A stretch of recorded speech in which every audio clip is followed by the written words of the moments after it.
How to get rust off a cast iron. You know, rust is a problem that we all deal with from time to time on cast iron. Now, sometimes it can be worse than this, or sometimes it can be just as minor as a little bit of rust like this. Well, you don't need to strip your cast iron and re-season it because it's got a little bit of rust. But I tell you how we can remedy this.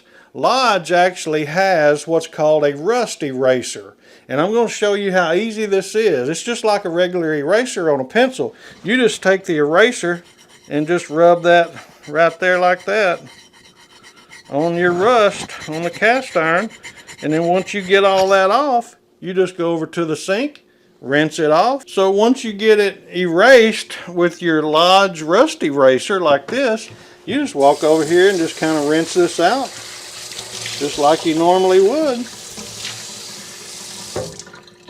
Now I've got a little bit more rust right there, so we're going to take our rust eraser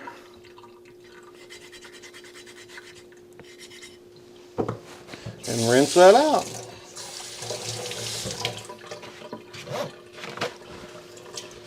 Take our paper towel, dry that real good,